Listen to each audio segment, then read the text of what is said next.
It's a full house. As a colleague of mine was saying that you mentioned China in any discussion, you are assured of a full house. That's Pakistan, I thought. I think we have moved on, and if you mention Mr. Shashi Tharoor, then also. Of course, yeah.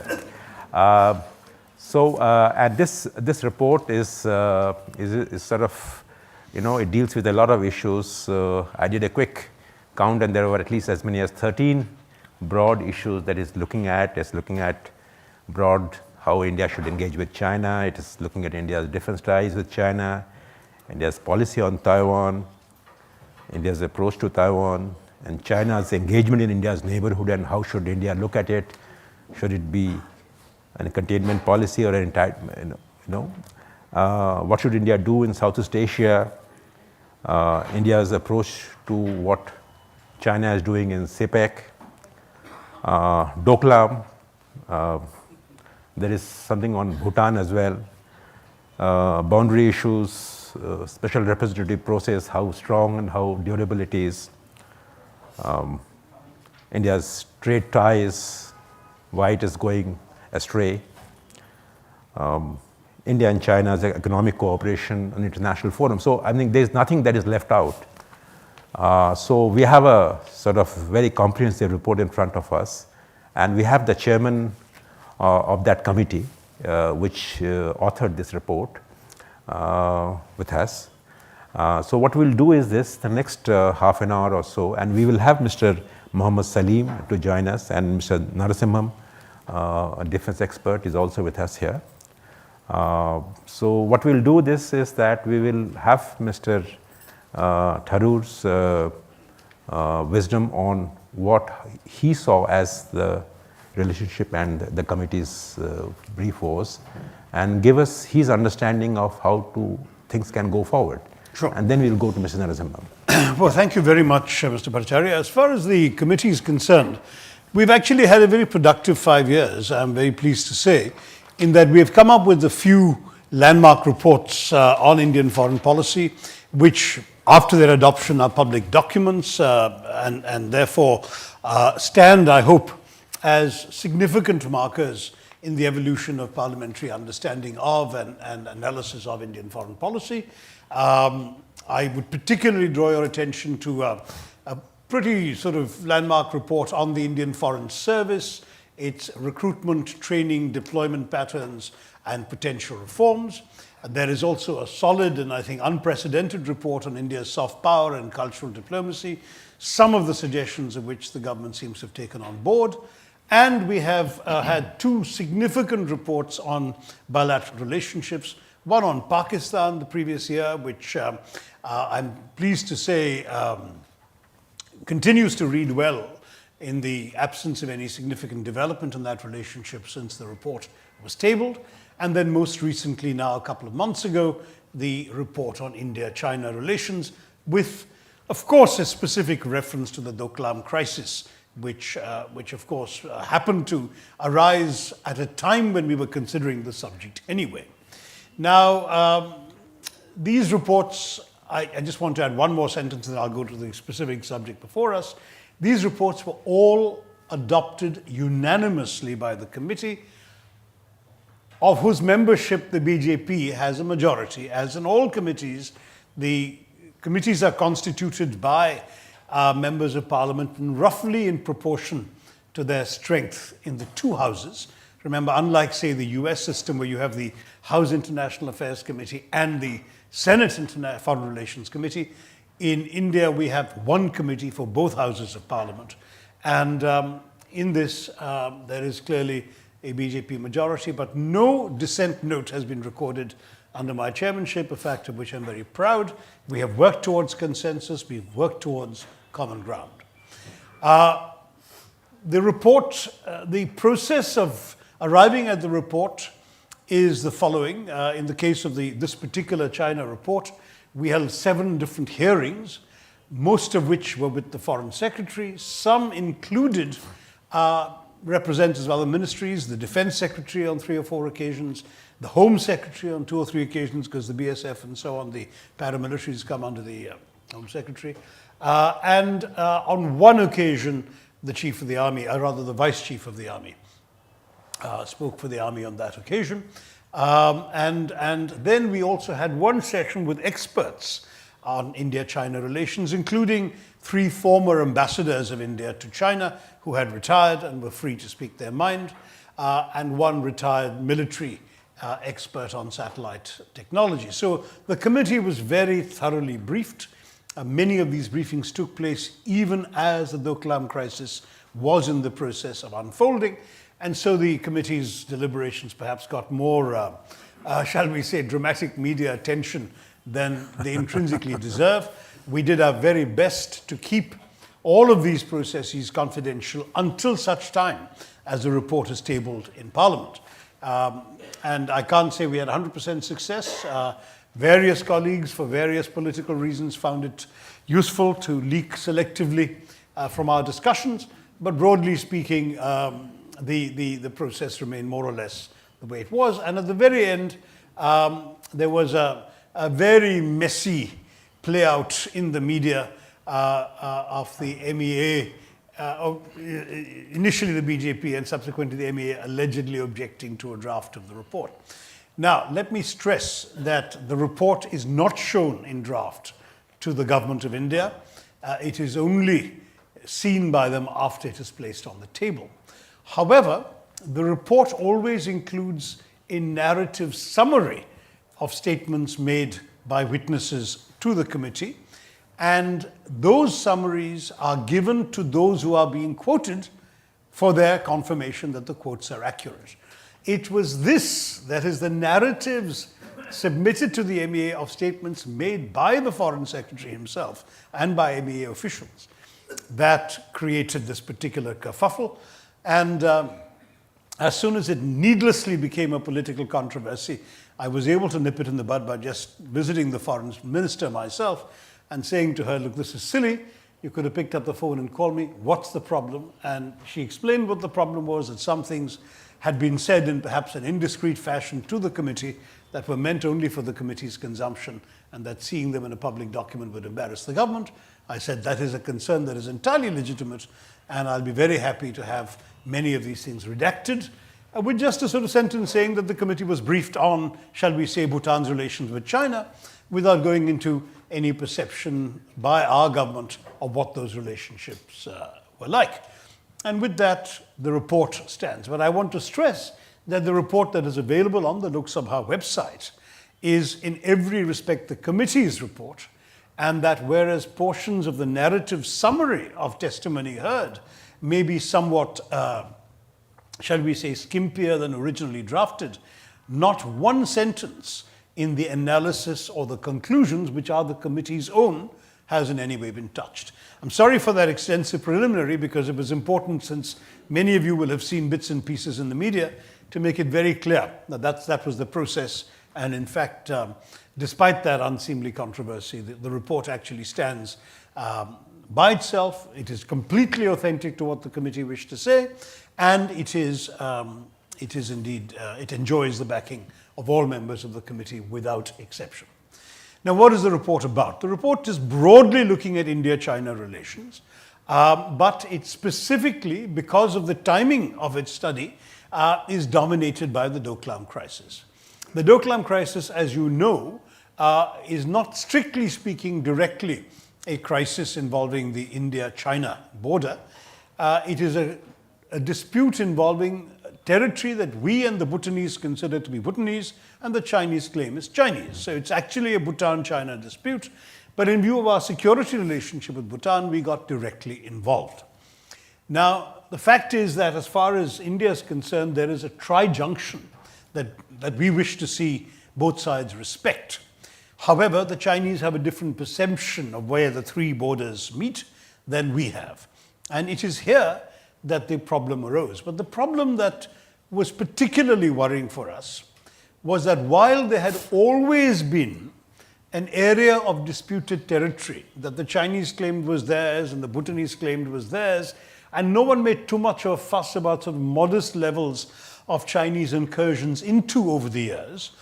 This time, for the first time, there was a very significant new incursion, which for the first time included bulldozers and other earth-moving equipment, with a very clear intention of beginning the construction of a road. But a road to where? Essentially, even if you were to accept the proposition that this was China's territory, which we don't, even in the context of Chinese territory, it was a road to nowhere. There was nothing, no population group, no strategic asset, no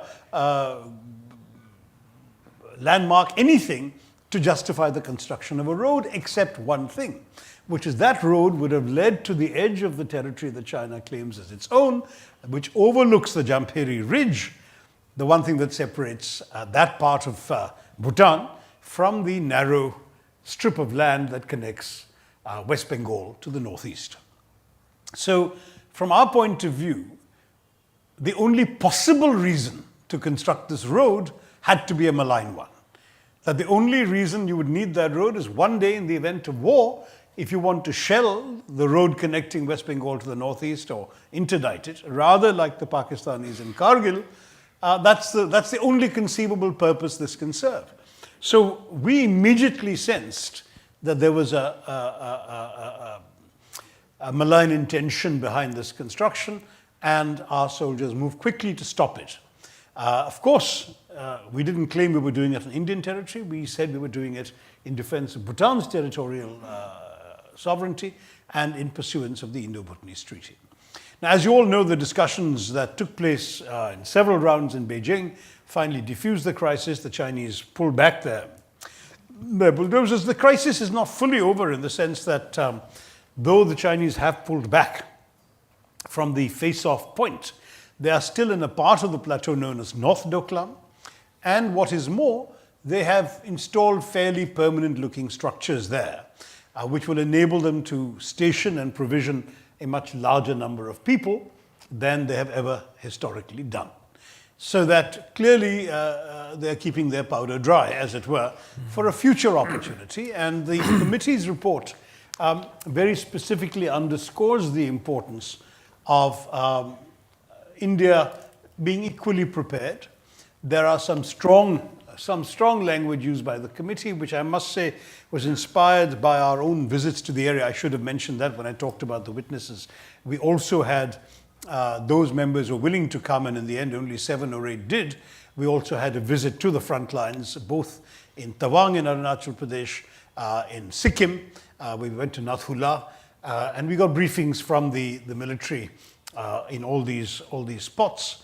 And we saw as much as we could see in the icy wastes. In fact, at one point in Nathula, we actually spoke to some Chinese soldiers patrolling on their side. They didn't say anything back, but they sort of pointed their cameras at us and took pictures. So that shows that the relationship is not that badly off as perhaps some of us might fear. Did you visit Bhutan also? No. We didn't visit Bhutan on this particular exercise, but there were other reasons. As you know, the parts of Bhutan we can fly to, whether Gangtok or Thimphu, etc., are far, far away from the area of interest. The Doklam is actually right adjoining Sikkim. In fact, there was a particular spot we had arranged to go to from which we could overlook the area where the face-off occurred, but to our bad luck, on that morning, the visibility was zero. Actually, we climbed up the mountain in the army jeeps and saw for ourselves. You couldn't see from here to where that camera is positioned. It was just terrible. So there was no point in going, because it would have meant a 7 or 8 hour drive from Gangtok to get to that spot. Yeah.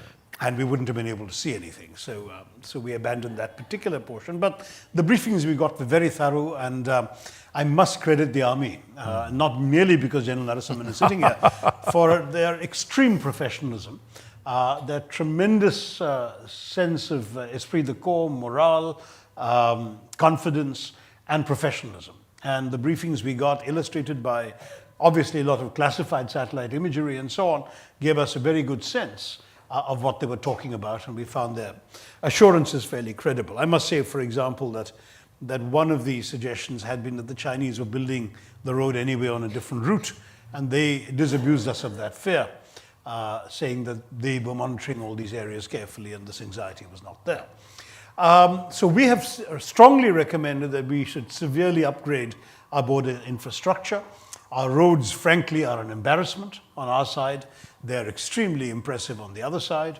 And I think that if you were to talk frankly to the army personnel, they'll tell you how much the rather modest infrastructure on our side impedes their movements, their mobility in the event of a future crisis. And I think it's important that the government now be proactive. We have let a few years go by, and I blame both governments equally on this. The time has now come, the committee feels, to really go on a very, very serious level of commitment to strengthen our border infrastructure. The other observations on India-China relations are relatively, shall we say, unremarkable or uncontroversial. Nothing there to surprise anybody here, which is why I don't want to use the rest of my time in summarizing all of that. But if you have specific questions on aspects of the relationship, I'll be happy to answer them. But broadly speaking, since Mr. Bhattacharya also mentioned the special representatives dialogue, we do feel it hasn't really gone anywhere. And we feel that it is in India's interest to try and move the process of the border settlement. These unresolved border issues needlessly provide opportunities to provocateurs on the other side to stir up crises like the Doklam crisis. China has settled its borders with pretty much every one of its neighbors. It has even accepted the McMahon Line when it comes to Burma, to Myanmar. Somehow we are the only country with which there is an unresolved land border. They have their maritime disputes in the South China Sea, that's another issue. And I think we should really talk to the Chinese quite seriously, because they have the slightly complacent attitude that these are things that are difficult to solve and that we should leave it to future generations. Well, leaving it to future generations, unfortunately, creates a situation in which we are going to basically be vulnerable to periodic crises of this nature. And that surely is not in the interest of Indian foreign policy, nor can it be to our advantage to give a sort of permanent strategic lever to those elements in the Chinese establishment, military or civilian, that occasionally want to throw India off balance. It's a rather pointless thing. So I think for us this ought to be more of a priority than it has been. These fitful years of dialogue over a period of a generation now, starting in the early 90s, have really not made any significant progress. Indeed, the one thing that we thought we had agreed was a bunch of principles that the two special representatives agreed upon in 91 or 92.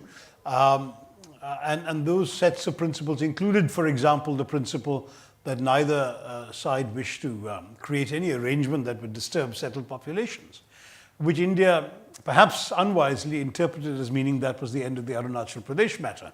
But in fact, as you know, China has since reasserted its claims to Arunachal Pradesh on the logic that the settled populations would not be disturbed, they would simply become Chinese, which is not quite what India thought was intended by that principle. So even that one accomplishment does not seem to be one that's particularly durable.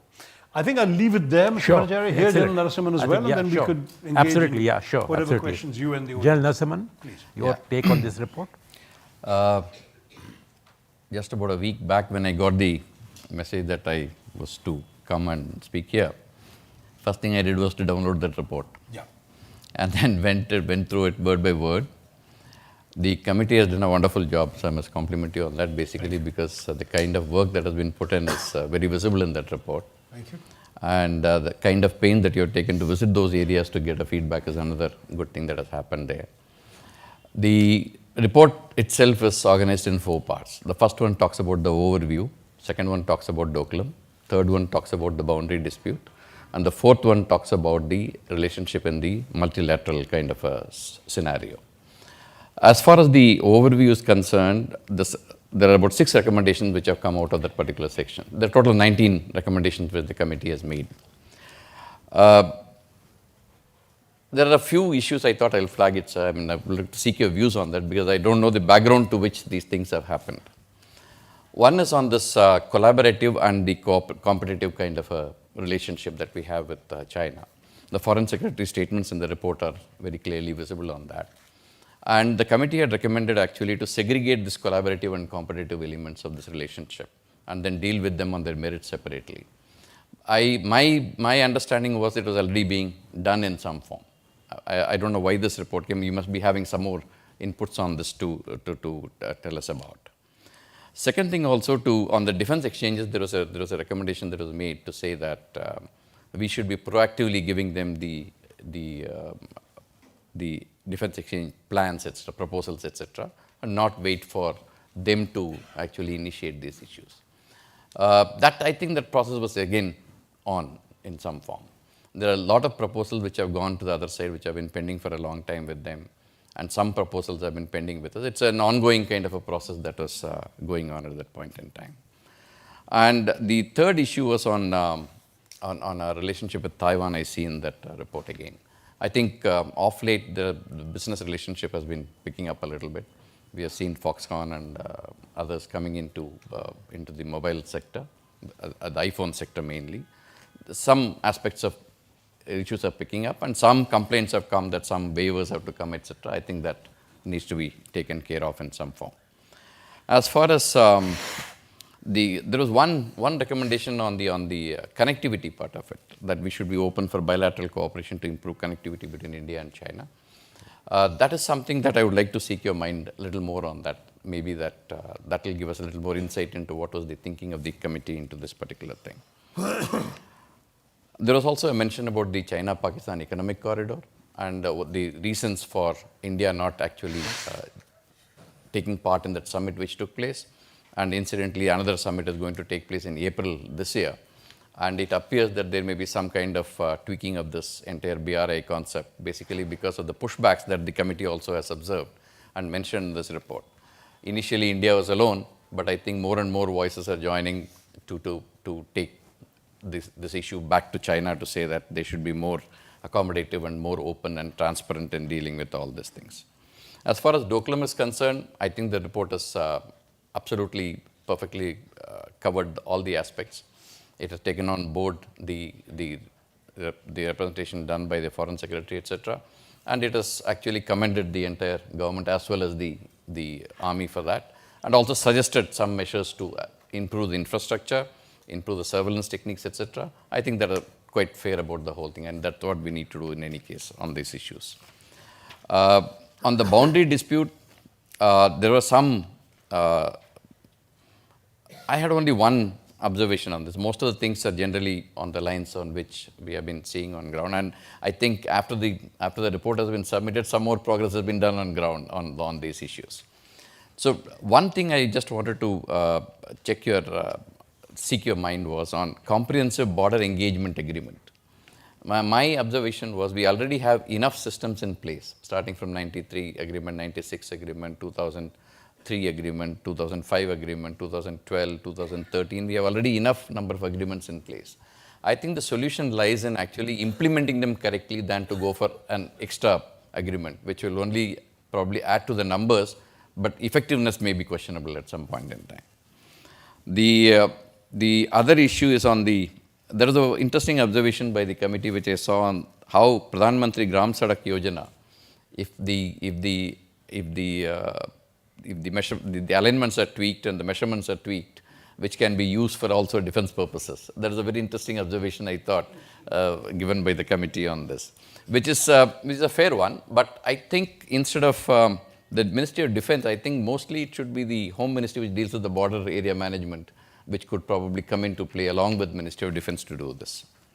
On the multilateral cooperation and cooperation in the multilateral institute and other issues, our understanding, at least my understanding was that till about the 2007-8 era, I think China was going hand in hand with India on many of these multilateral propositions. They used to discuss and then get into a common kind of an understanding and then go for that. But that thing changed after a while. And to that extent, I think the committee has already noticed it and see what needs to be done on that, actually speaking. And the scope for another interesting phenomena which I noticed in this report is the scope for cooperation in the field of cleaning of rivers, agriculture, including dairy and fisheries. That's a very interesting kind of a recommendation that was made by the committee. And I think these are actually ways and means of improving the relationship, whereas we have our issues with China. I'm sure everybody knows it. But I think there is an effort to say that both cooperation and competition should go hand in hand. But one thing I think the report did not cover, maybe it was beyond the mandate or maybe didn't look into it, is basically how we leverage our soft power in terms of cultural exchanges, in terms of youth exchanges, in terms of other issues that we could have done. That is something probably the committee could have looked into. These are my observations, sir. Anything else I can? Why don't you respond to some of these questions? These are very good points, and particularly on the last one, the soft power one, I'm myself amazed that we left that out, because clearly it's an obvious area. There are vast areas of ignorance about India in China, and indeed comparable, but perhaps slightly less areas of ignorance about China in India. When we talked about connectivity, it also included, for example, the startling paucity of flights between our major cities. There are also land routes going back to the pre-colonial era, which could be revived in many parts, and which in fact have been disused or unused now for decades, that could be picked up. And there is actually some informal smuggling and that sort of thing taking place already, which we could easily rationalize and make something more serious of. When you get out there, you realize how challenging the terrain is in any case to police and monitor. One thinks of these two countries as potentially implacable, sworn sort of militarized enemies, but the fact is that between them, there are large tracts of land where people can and do comfortably slip across without sometimes even being conscious that they moved to a different country. So there are definitely opportunities for enhanced both land and air connectivity than we have been taking advantage of. On the General's point about collaboration and competition, we've suggested that there are perhaps more areas of collaboration that could be explored. One point, for example, that struck me personally is that when it comes to the sea lanes of communication from the Gulf and East Africa to India and beyond, we and China actually have the identical interest. We want to see those sea lanes open because goods come to India through those lanes. The Chinese want to see those open because goods come to China from there, past India, up towards the Straits of Malacca and so on. Mind you, now they may be trying to try a different route via Gwadar instead, but at least until that becomes totally operational, this is still of great interest to the Chinese. We've never somehow collaborated, for example, on something like the Somali pirates and the anti-piracy patrols. There was no formal effort for India and China to even consider joint patrols or synchronized or coordinated activity in those waters. The kind of thing that we simply did not explore and the Chinese clearly did not seek to explore. There was one accidental collaboration. That's right. When I think a Thai trawler was taken over by pirates, and an Indian aircraft and a Chinese ship, or the other way around, interceded. But somehow that was done without the accompanying diplomacy, and so the Chinese actually gave us no credit, though the Indian media reported that particular episode. I would argue that there's a lot more that can be done, but at the same time, we have to also find ways of communicating our displeasure when the Chinese act directly contrary to our vital interests. See, we don't do anything that's against the direct national interests of China. They frequently act against our direct national interests. In particular, they are the only member of the UN Sanctions Committee that for several years now has thwarted the blacklisting of Masood Azhar and other Pakistani terrorists whose complicity in acts of terror in India is beyond doubt. The 14 other countries, including the US, have voted to sanction those individuals by name, and China has absolutely stood its ground. Now, this can't be anything but a hostile act, because surely China is not interested in encouraging terrorism in Pakistan, because bits and pieces of that have washed over into their backyard in the Uyghur territories of Western China, and they should surely have some common interest with us in curbing these hotheads out of Pakistan. But sadly, they have not done so. And I think it's a pity that we don't perhaps do enough in terms of, if we had more positive things we were doing with them, we would have things that would be interrupted that they would value. Whereas right now there is not that much, and therefore there's not much you can threaten them with. That's right. One of the reasons that the committee deliberately made a bit of a fuss about the Taiwan relationship in the report, which has been unmentionable so far, I mean not so far today, but so far for many years, is precisely that we feel we need to start leveraging some things we have that the Chinese can be needled by, because at the moment the needling is all one way. They needle us, we bear the pinpricks, and we do occasionally bleed. On defense exchanges, I agree with General Narasimhan, there are a fair amount of exchanges happening already, and there's always some little feel-good news clip that many of you may miss of Chinese soldiers singing Bollywood songs at a drunken gathering with Indian soldiers one evening and that sort of stuff. These things do happen once in a while. Yeah. So all of that occurs, but I think what we were saying was that if there was more sort of routine levels of exchanges between the two sides, the defense personnel and the comprehensive border engagement idea was also about that, then you might not have had a situation like Doklam or the earlier situation in 2014 when the PLA came across the border during President Xi Jinping's visit to Narendra Modi and actually pitched tents on that side. I mean, that sort of thing suggests a lack of dialogue or a lack of connection, lack of conversation that we felt could have been avoided. On the CPEC, our fundamental objection initially was only about the sovereignty issue. We said China itself recognized that this is disputed territory.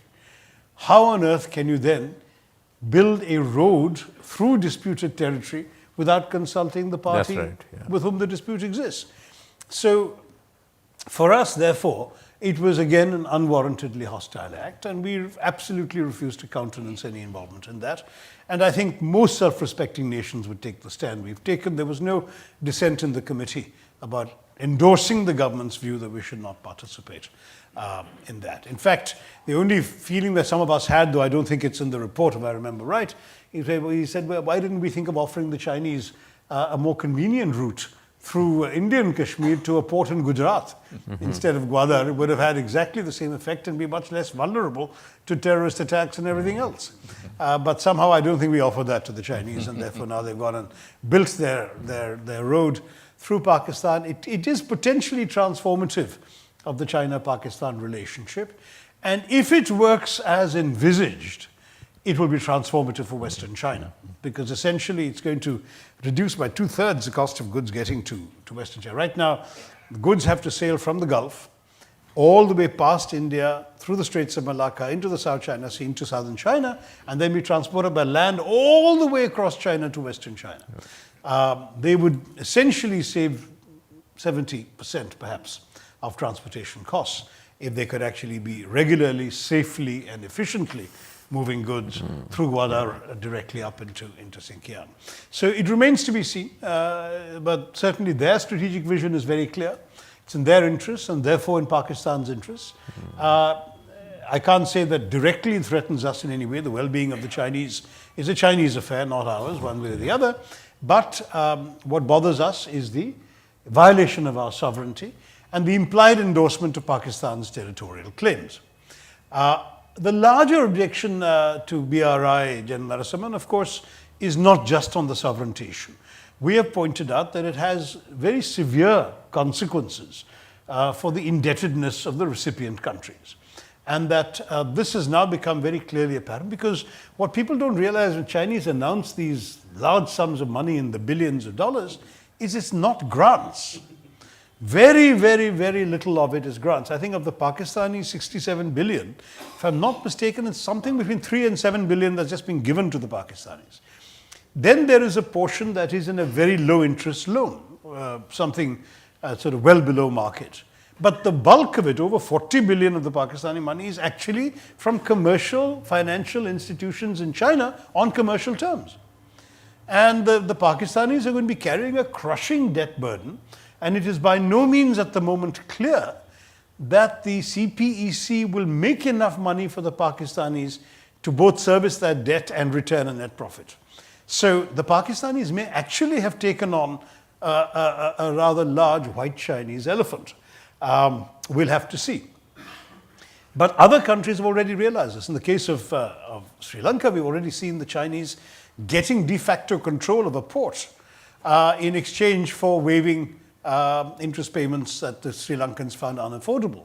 Now, no self-respecting country wants to hand over its own territory, its own installations, its own infrastructure to a foreign country to run and control, but that's what's happening. And you can imagine many other smaller countries.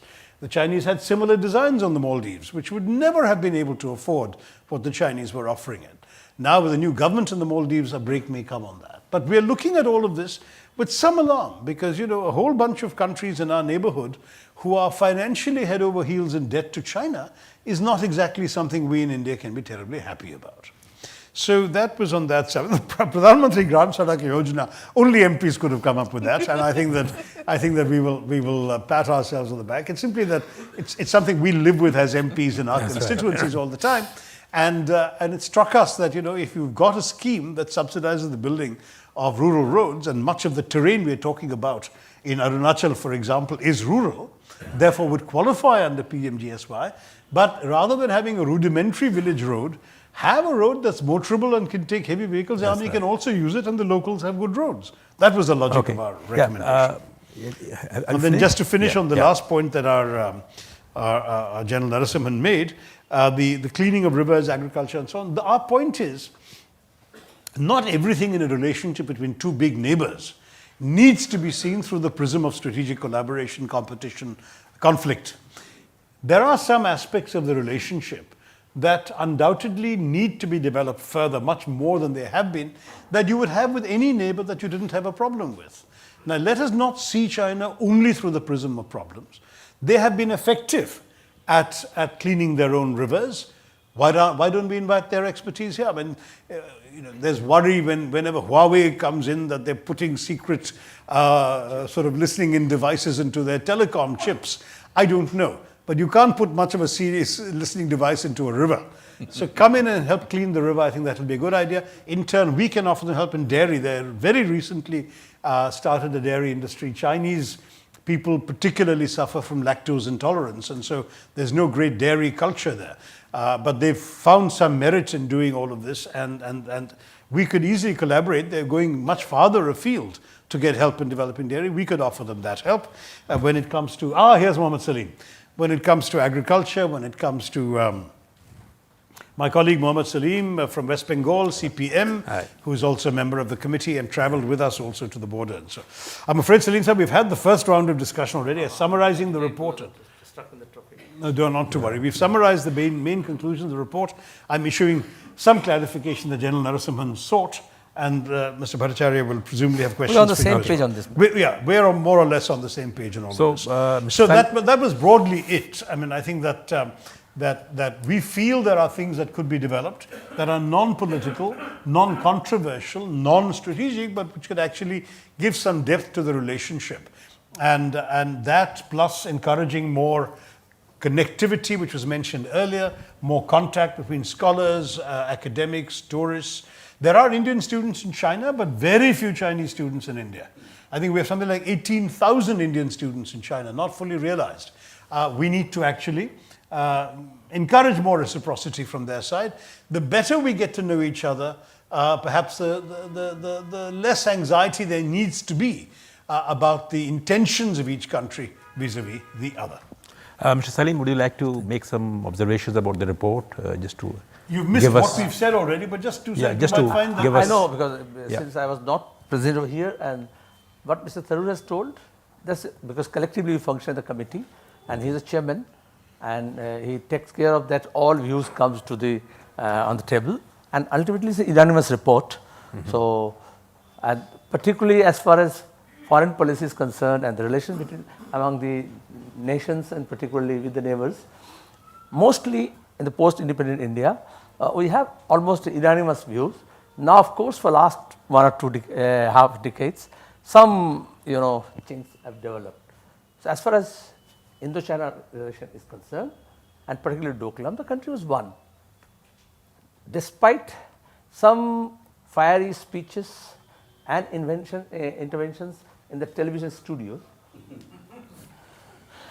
putting fire in front of the panel, but our diplomatic initiative, our senior diplomats, they have played a very important role. Even when some quarters, Lieutenant General, forgive me, even some big house-ending words were uttered by our military establishment here and there, as it was in the case of China also. Some experts, so-called experts in some writings, some write-ups came up, and media also played a role, not very responsible in that manner. And many diverse views came. But ultimately, it's a goli se nahi hua, boli se hua. And it's not that when something we discuss in Parliament and Parliament Standing Committee, in Parliament and the floor of the House, political views, political parties representation is there. But in the committee, even though we have some questions here and there, but ultimately it's not we work crossroads, we just work for the same purpose. So we also wanted that, but due credit to our diplomats, one. Secondly, the maturity of the leadership of both the countries, that we could avoid that. In any case, war between India and China is not going to resolve any problem as elsewhere, that create new problems. So during election campaign, we can thump our chest, we can see that we will enter into your borders and we will resolve all issues, but after election, the government also the leadership of the government also become very sober, and sometimes झूला में भी झूल लेते हैं, तो चुनाव में खुल के बोलते हैं, लेकिन जब झूलते हैं तो फिर रिस्पॉन्सिबली बिहेव करते हैं. तो इसलिए मैं समझता हूँ आज जहाँ तक रिपोर्ट हमने in the committee we decided that we want better relation despite all these irritants. Border disputes are there, undecided lines are there, and commission is there, and we have contact persons also. Let them sit more frequently, discuss it, not at the summit level, but those who actually function and work and can resolve and help us and do this homework, that is more important. But growing engagement in terms of business, trade, commerce, exchange of people to people exchange is needed, because a lot of doubts we have. Thanks to our earlier 62 experience, and then thanks to the Western world. Most of those thinkers who claim to be experts, the expertise come not from across the border, either this part or that part, but come from across the Atlantic Ocean. And that creates more problems. Okay. Thank you. So let us resolve the problem, seeing eye to eye, not surrendering our interest, but also not surrendering to the world power. Thank you. Thank you. Thank you very much, Mr. Salim. Just one question, since we talked a lot about Dokla. The report has this specific line on Dokla that the Chinese infrastructure in that region has still not been dismantled.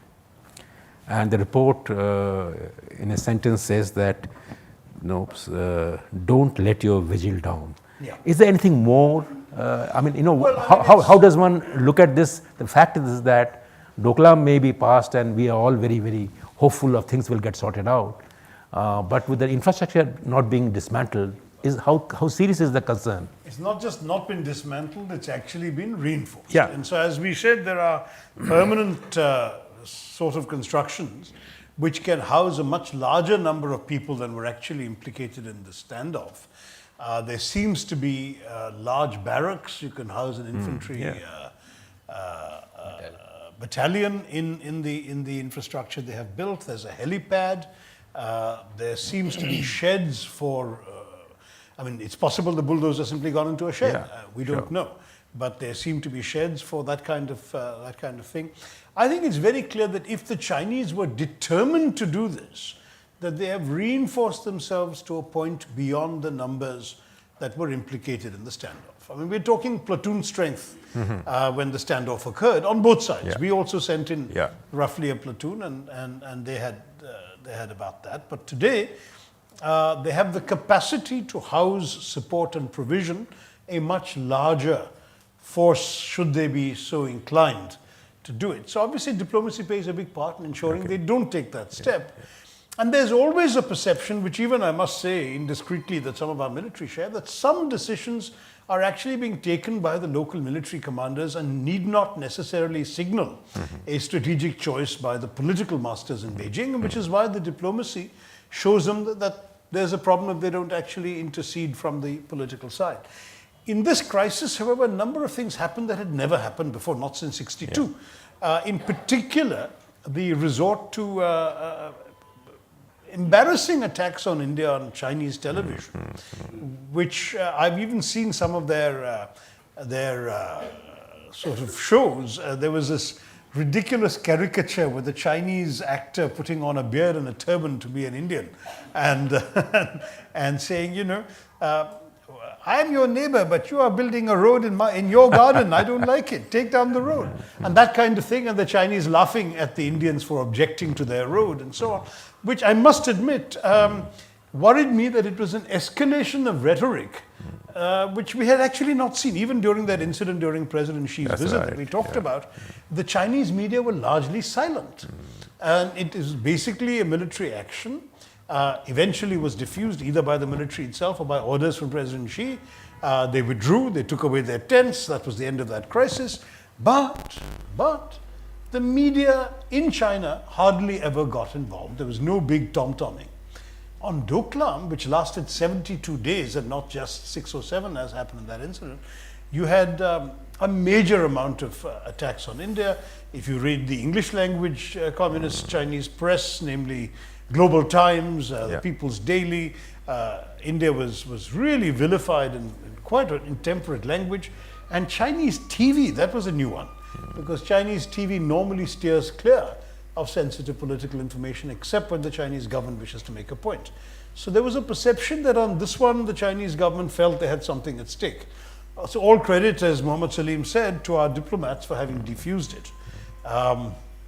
Now, all remains to be seen as to whether this is merely the equivalent of a flexing of the muscle, or whether they are genuinely planning to do this at a more convenient moment for them. For example, when India is distracted with general elections, I don't know.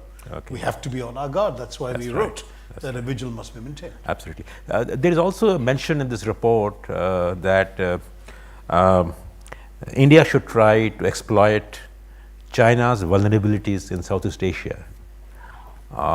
What was the committee was trying to hint at, and what kind of vulnerabilities can India exploit? Just as I think you know what we mean. I mean, the fact is that parliamentarians can say things that no government would say. Okay. And so it was, we were exercising our freedom to be frank about something which obviously the government of India would never explicitly endorse. And when they give us their written comments on this report, I suspect that sentence will not be referred to. But obviously what we're talking about is, you know, if the Chinese can needle us on issues that bother us, we could use, for example, our stand on their difficulties with their neighbors in the South China Sea, our stand on their relationship with oil exploration in Vietnam, our views on the relationship between China and Taiwan.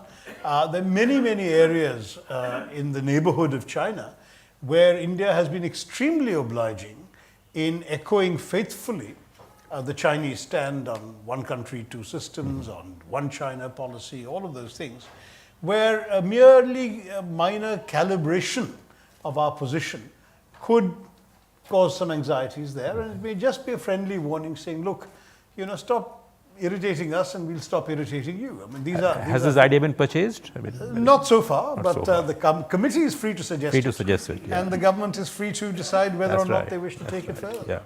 On Taiwan, you have the committee talks about that why the Indian government has accepted the Chinese sensibilities and decided to call it Chinese Taipei and only reduce relationship to trade ties. But a possibility of retaliation cannot be ruled out if you want to, the same way as the CPEC. So is that a realistic kind of a... No, let me stress that on that one. In fact, please invite Mohammed Salim to also express a view because it may be slightly nuanced in relation to mine. Our view is this. The first point you quoted was merely an observation. It was not a criticism. Sure. That is something that most countries have done. Even the United States does not have an embassy. They have a trade legation. And the person heading it is actually usually somebody at the end of his career in the American Foreign Service and therefore technically retired from the Foreign Service when he's appointed head of that legation.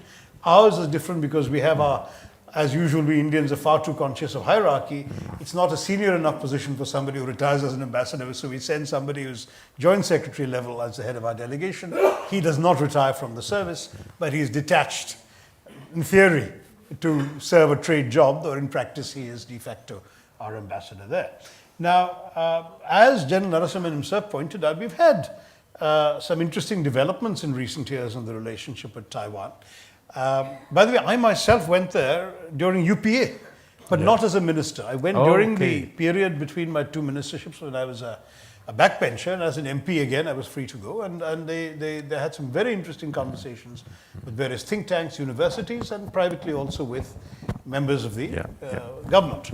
And indeed the opposition for that matter. They are a democracy and they're proud of it, and it's interesting to get a cross-section of views.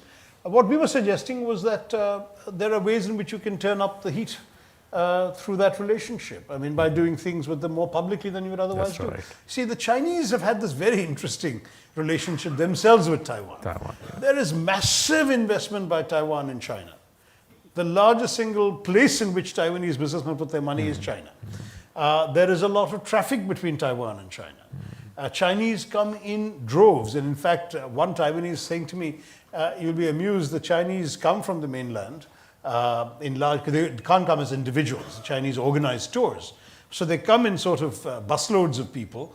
They spend the whole day in the shopping malls of Taiwan, but they get home in the evening before prime time to sit before the television set and watch free political discussion in Chinese, because that's not possible in their country. So they just sit there and watch people speaking in Mandarin Chinese and arguing politics, because for them it's a completely new experience. Very interesting story. Then you've also got Foxconn coming here.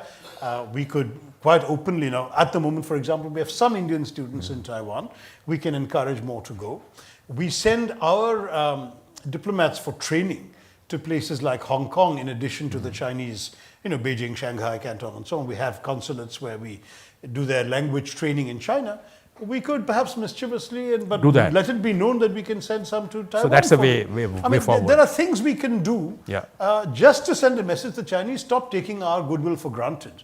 Everything you want us for that matters to you, we have given you. And yet you treat us so badly on things that matter to us. You still give staple visas to people born in Arunachal Pradesh. And that too, sometimes you don't even give visas to them. You say that they're Chinese and they should apply for a Chinese passport.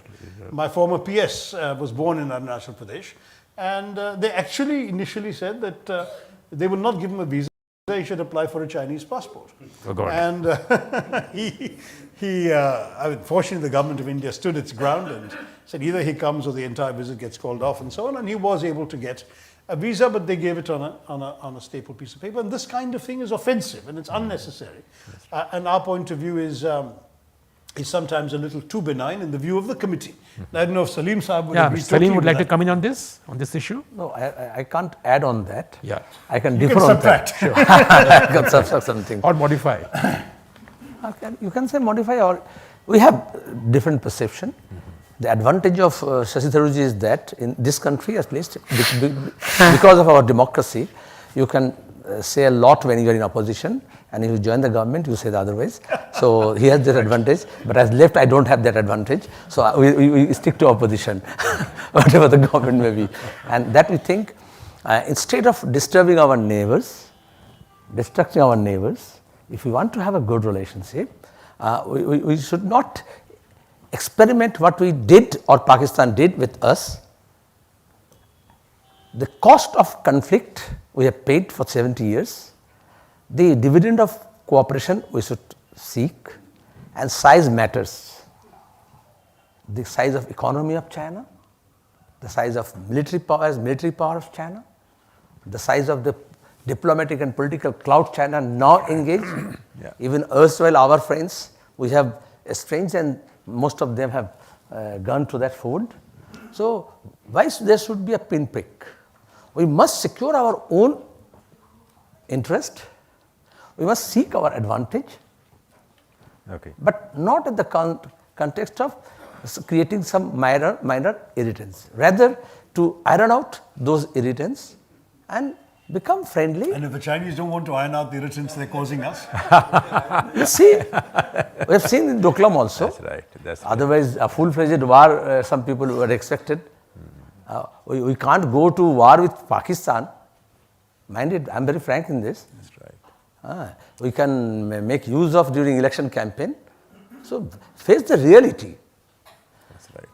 These two neighbors, China and India, even China also, if they want to sustain their development and come out of the present economic crisis, peace is the issue, not the war, one. And secondly, there are many such issues where cooperation can make us jointly the world leader. And the focus from Europe can come to Asia if we work together. But for that, we have to develop a congenial ecosystem instead of creating more irritations. Thank you. Let me bring an army perspective to this debate. The committee welcomes defense cooperation initiatives by China. My question to you is, from an army perspective, are there anything that we need to be cautious or careful about before extending an unqualified welcome to such initiatives? I mean, what's your... Like Mr.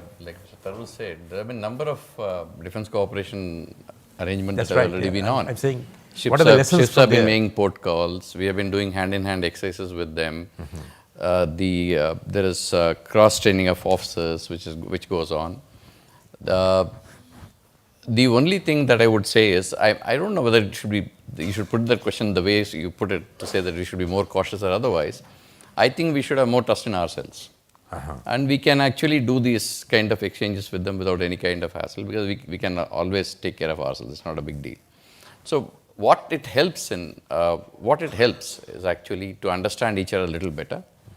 And we have also had actually exercises across the border, in not hand in hand, but across the border in Ladakh we had exercises with them.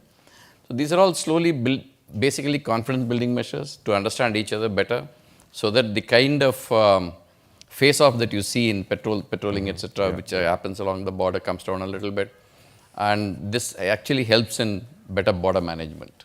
So to that extent, I would say that defense cooperation arrangement should continue, and we should expand it as much as we can, and then see how things happen on ground.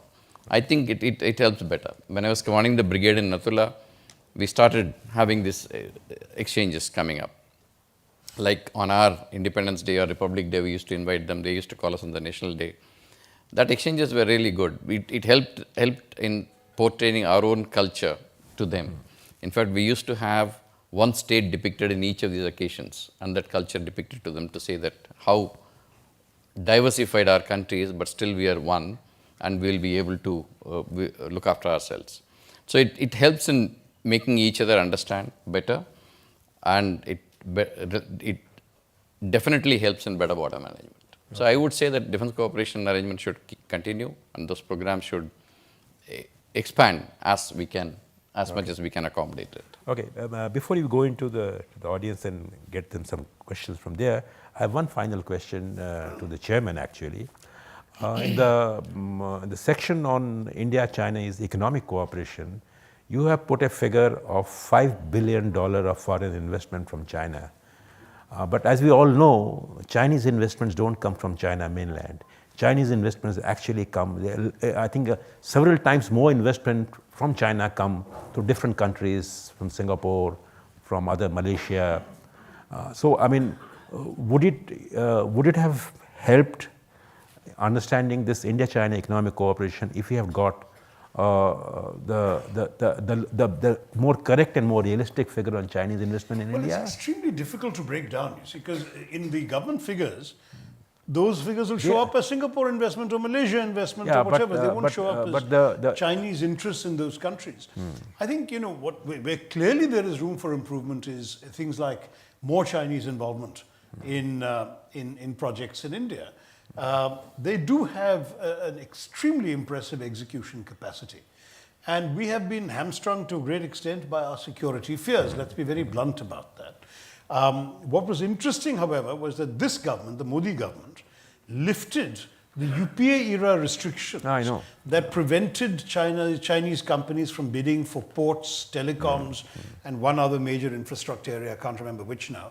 But the Modi government lifted all restrictions, so they're free to invest and come into anything. But still subject to Home Ministry clearance. Yeah, but still oddly enough, subject they to have Home not bid. Ministry. I don't think that, because if the Home Ministry had stopped, say, Huawei bid, it would have made it to the papers. Yeah. I don't think that they have actually chosen, in some cases, to bid in projects where there might be natural investors.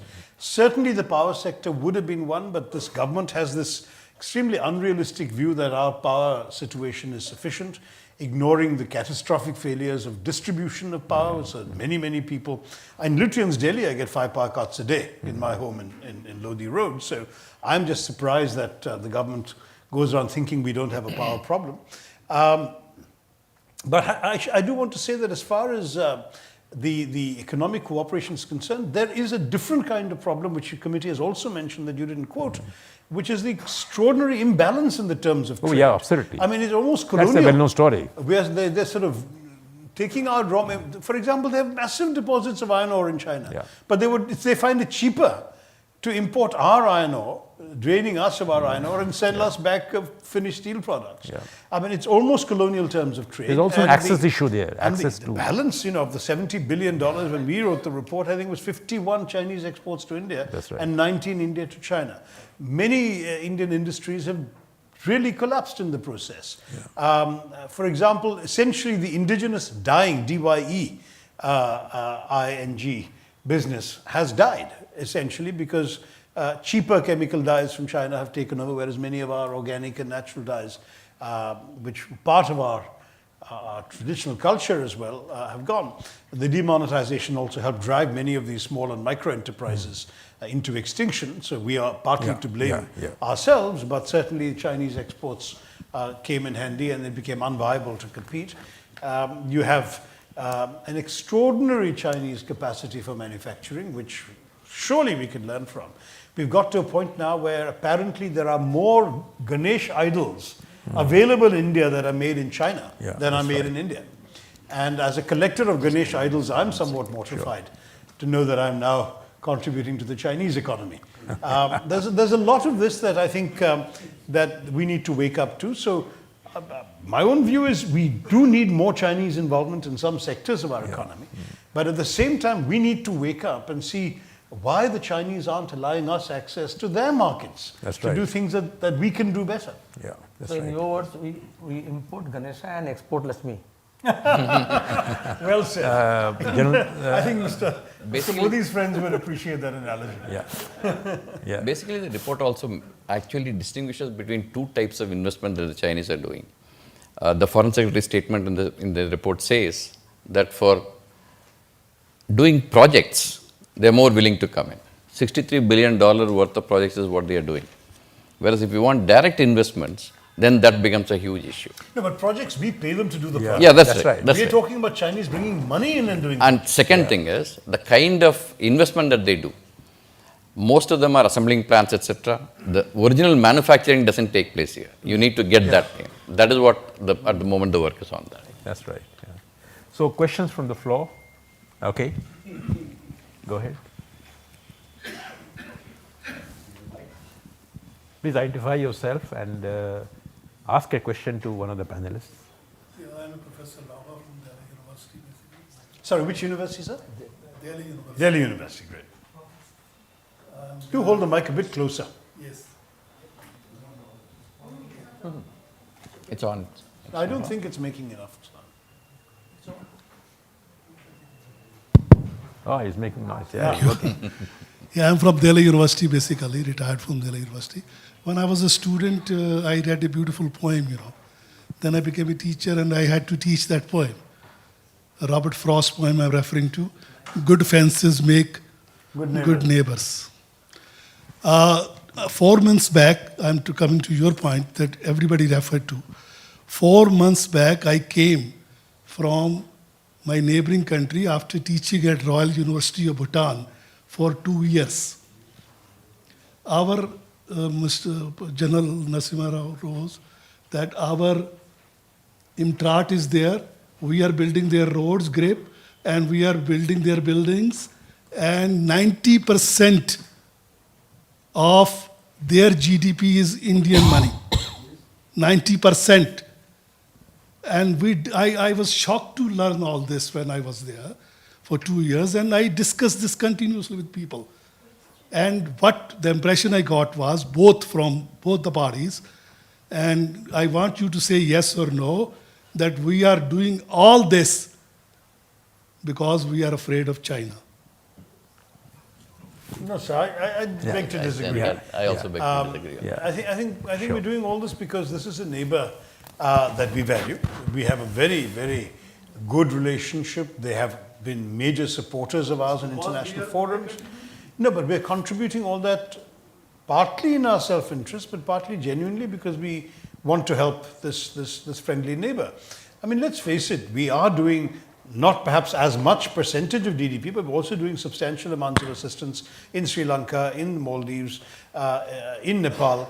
Bangladesh, yes, but perhaps slightly less. I mean, the point is that we're doing all of this both because it's good policy in the neighborhood, and certainly it's to our interest to retain the goodwill of these countries. The Bhutanese, there is a segment of Bhutanese opinion. Democracy is relatively new in Bhutan. Opinions are now being expressed with greater vehemence that would like to open up much more to China. And they are asking themselves, can we afford such overwhelming dependence just on India? Should we not have one more set of sources to bring us investment, bring us possibilities and so on?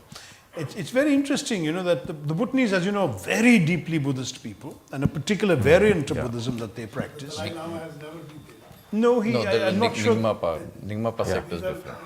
They follow the Nyingma tradition. Yeah. Thank you. Just one aspect to that. See, we entered into an Indo-Bhutan treaty much before these relationships went bad. That's right, 1950. 1949 is the time we went into a treaty, and that time this consideration was not there. So to put that in perspective, that may be a better way of looking at it. Okay. It's a pleasure to have you, Salimji. Was that entry of yours a little late strategically? So, I mean, because you brought in a new angle, which Shashi being the guy who's moderating and likes to keep everything consensual. The point you made was shifting borders. You said that the pressure is not necessarily India versus China, and the border is not necessarily at Doklam or that little line that we see, but it's actually moved. Because when we talk markets and we talk competition, the war then becomes different. And India knows very well that technologically we're probably not where we should be to entertain the kind of stuff that the Chinese can make at the prices that they can make.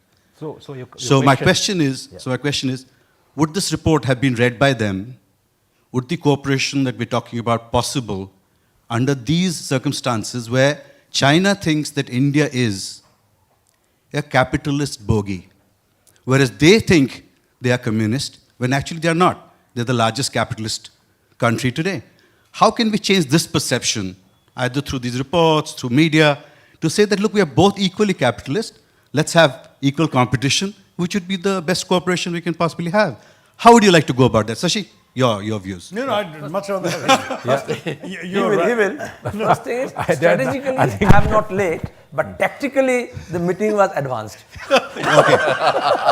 Okay, so tactically, how would you go about telling them that competition is possible because we are both capitalist countries despite democracy and communism? We make friendship not to change perception of the friends. Friendship between individual, between communities or countries, it's an individual perception we respect and we try to make friendship. No, but they don't see themselves as This capitalists. They say we are a measures communist that country. You can become friends only if you change your perception. I don't agree with that. Mr. Tharoor?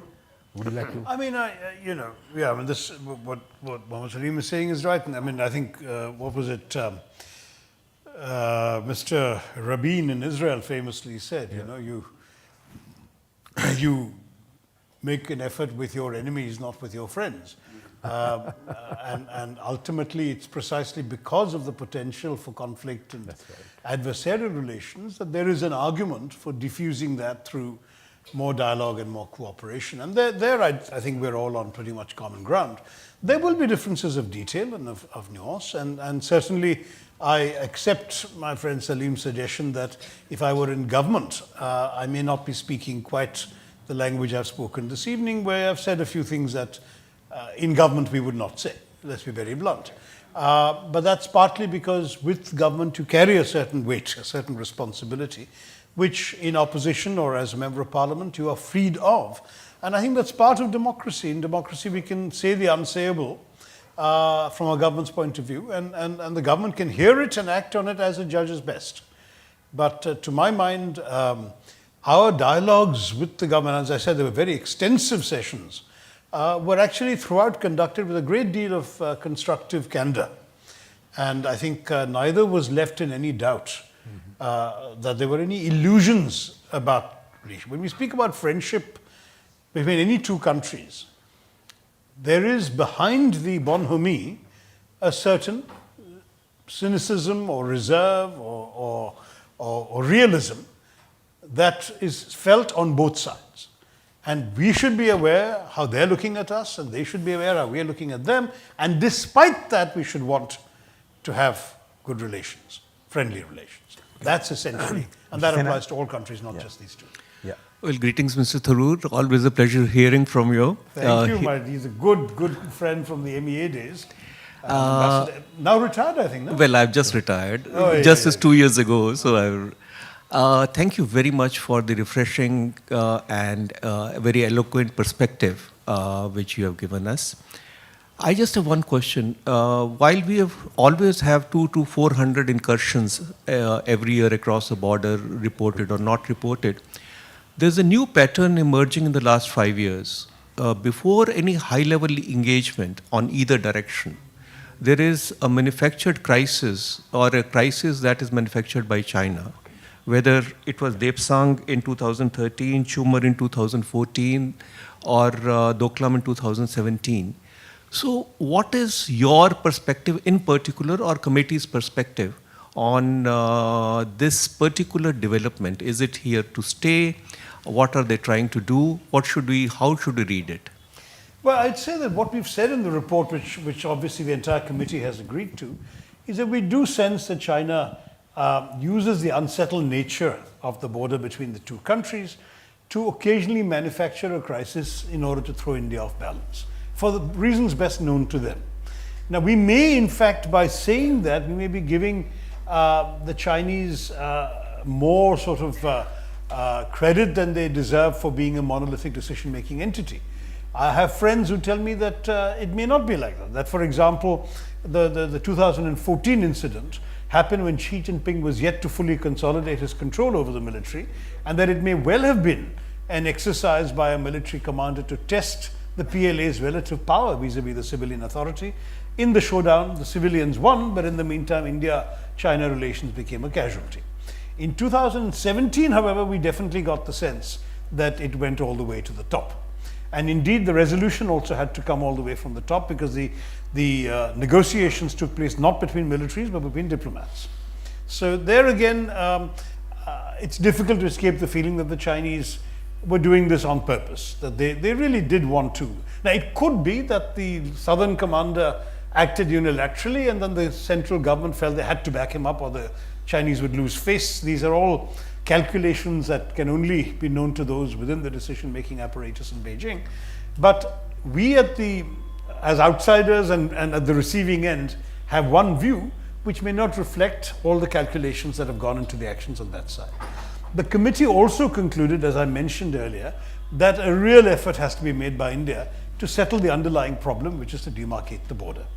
That we feel that as long as it remains unresolved, it will constantly give an excuse to people to create trouble from their side, and that since we don't want that to happen, because it is a genuine problem, we have to make a serious effort of sustained talks.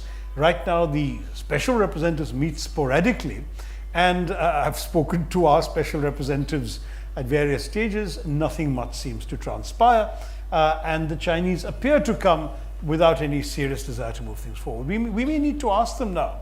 Actually, I can tell you of a private conversation, because it was private, on a ferry boat on the Moscow River, with my counterpart, the head of the Chinese Foreign Relations Committee, who is herself a former ambassador to London and a fairly senior Communist Party member, but not in the Politburo.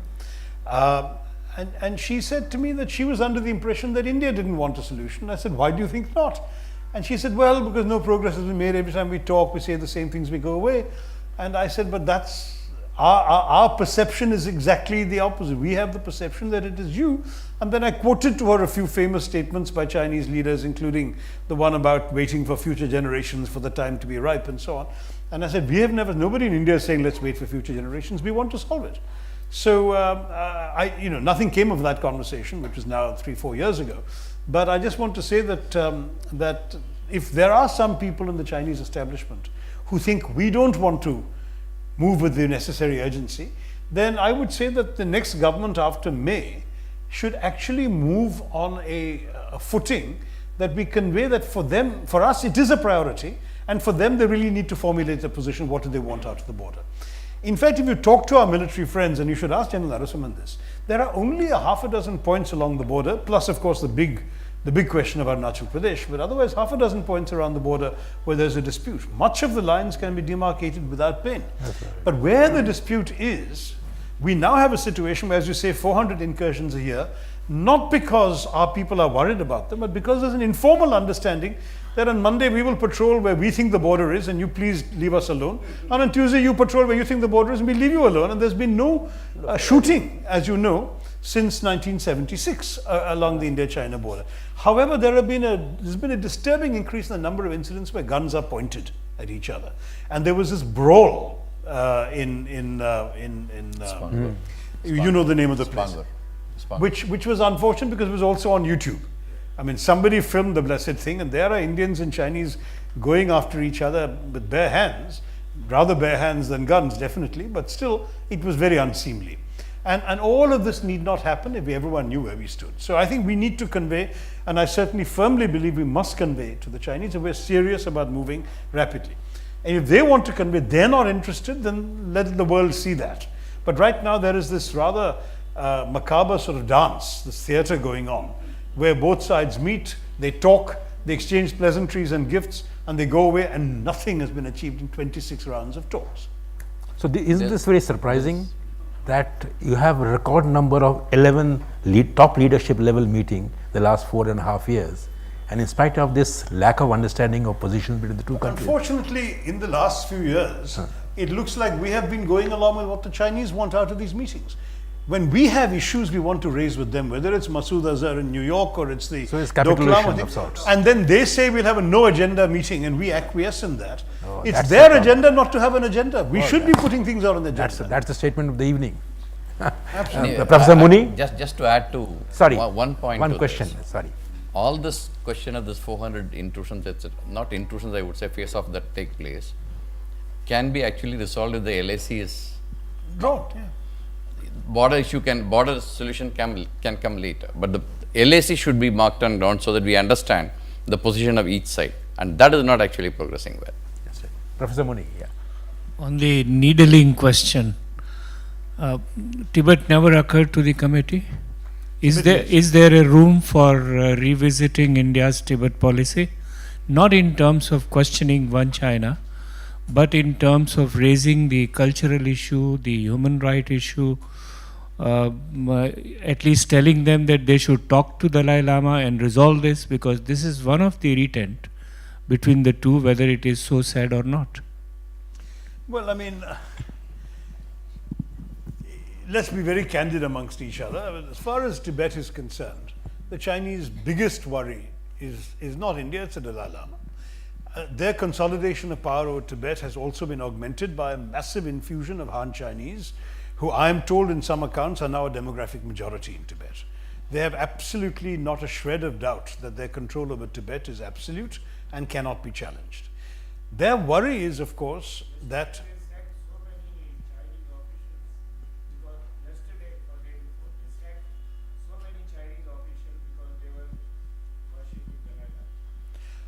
but those are the That is in Tibetan, Tibet. those are the Tibetan Tibetan Buddhist officials working for the Chinese, of whom there are many, because obviously people have to live.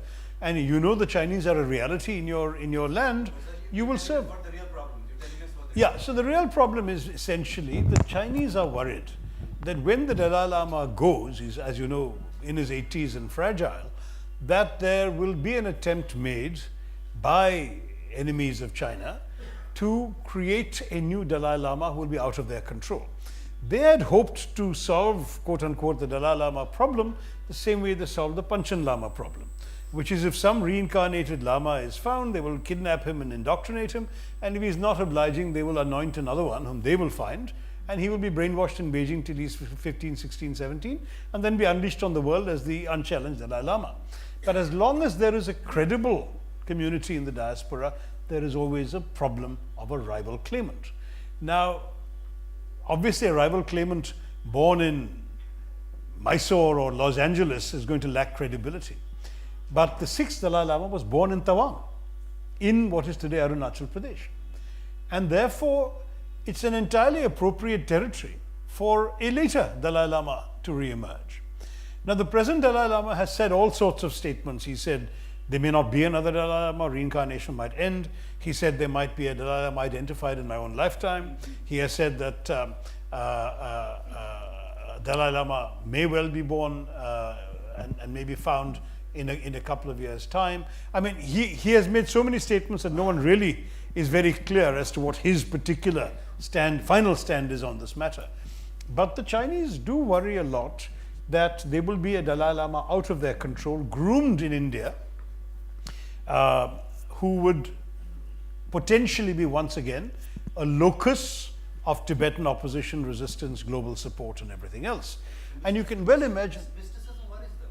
I mean, this kind of mysticism that there'll be another mystical guy. Well, non-Tibetan Buddhism has actually revived significantly in China. There is a tremendous... In fact, what's interesting is many of the very rich Chinese, the rich capitalist Chinese, have actually become sources of funding for Buddhist activities outside China. Because for them, they've seen this as somehow buying them virtue. And there are NGOs, I can be very honest and say that in my visit to Bhutan, I came across a Bhutanese Buddhist group that was planning to travel to China to raise some money for themselves. Because they said the money is there. They want to give money to Buddhist causes. So you can be sure that, that China does worry about the appeal of religion. They have kept the Catholic Church under control by appointing their own bishops. That seems to be easing slightly. As far as the Buddhist community is concerned, by and large, it's been clamped down upon. But the question of the next Dalai Lama remains. Right now, you can be sure that when he passes away, the Chinese will announce triumphantly within a few months that they have found a miraculous infant who has identified all the right signs. They will wheel out 2 or 3 lamas to authenticate it, and that child will then be sent off for education to Beijing and not heard from again for 15 years. But all of that could be seriously undermined if a Dalai Lama emerges from the diaspora in India, and particularly from a place like Taiwan or that area, which has produced an unchallenged Dalai Lama in the past. These are all issues the Chinese truly worry about. And I think that certainly from India's point of view, if you have a good, peaceful India-China relationship, they may worry less. But that is the one Tibetan card we have. And I would be very reluctant, if I were in government, to let go of that card. I think we have continually taken the view that we don't support the Dalai Lama as the head of a political movement or an exiled government. We recognize him as a spiritual leader. But once he passes away, who's going to be the spiritual leader? These are things that I hope some cynic experts in our foreign ministry are thinking about very, very seriously, because these are choices we'll have to make any time in the next few years. Okay, I think we have run out of time. We have time for just 2 questions. One question from here, and the last question will be the lady. So my name is Shantam. I'm a teacher in the Zen Buddhist lineage, which comes from China, originally from India. And it's sort of linked partly to this because our oldest cultural relations are with China through Buddhism. And I haven't read the report, unfortunately, so I wasn't sure whether you'd alluded to this, but you've spoken a little bit about this, and whether we can actually link again through that route, through the soft power, the cultural power we were talking about. It's very potent. And what I'm worried about right now is that China is actually very deliberately taking the center space of Buddhism in the world. And India's never claimed it, but India had it. But China is taking it and deliberately taking it with large world conferences. And India is also just, excuse my saying, making a bit of a mess with the Karmapa issue recently and things like this. So I'd really like to know whether that came in the report at all and whether we can see this as a path of cooperation, but also seeing strategically how China is really deliberately taking that, trying to make China the Mecca for Buddhists. I think it came very briefly. In the soft power report 2 years earlier, we did mention the World Buddhist Conference and applauded that initiative, the one we had held. But as you say, the Chinese have gone way ahead of us in that regard. And I personally am of the view that we could do much better with using or leveraging Buddhism as a source of influence with a number of countries. And resources would have been forthcoming, not just from China, but from Japan and elsewhere, for developing the infrastructure of tourism, for example, which is now happening, Gaya in particular.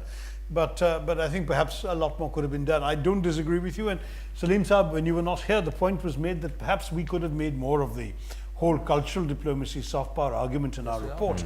We have only mentioned it very briefly, and it could have been a fuller, it could have been treated That should more be our core strength. Yeah.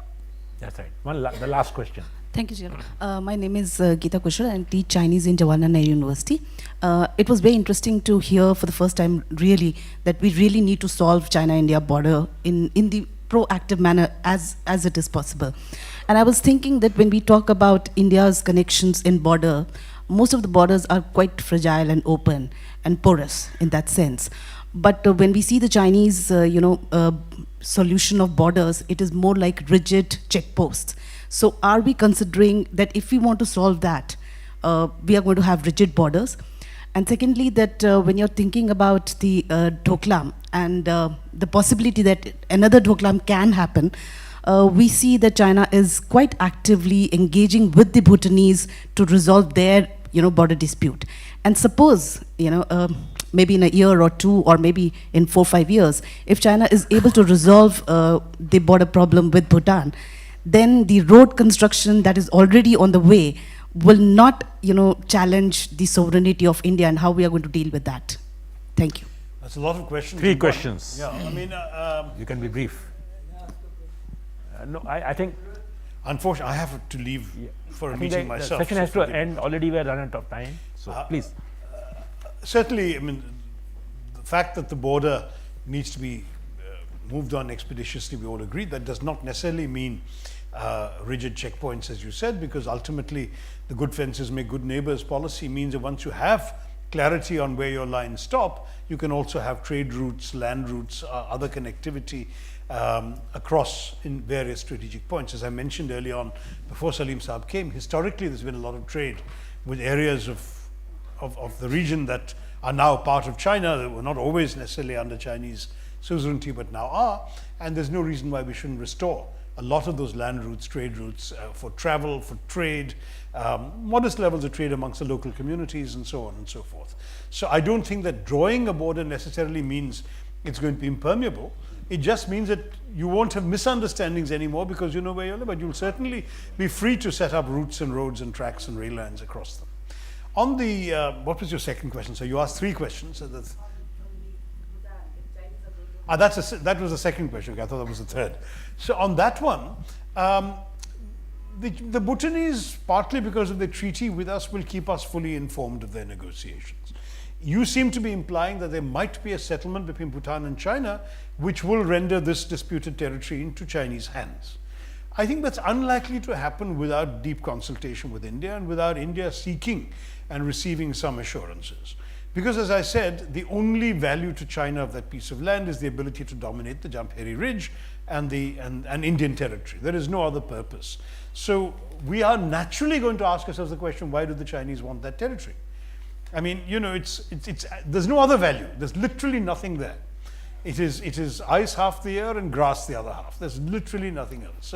So we have to ask ourselves why the Chinese want it, and the Bhutanese are asking. Now, if the Bhutanese say, look, it's in our national interest to settle this, we want to settle it, maybe some sort of three-cornered negotiation would have to take place where the Chinese give us an ironclad assurance not to build a multiple road, or not to build a road that could be used by tanks or armored vehicles or whatever. I don't know.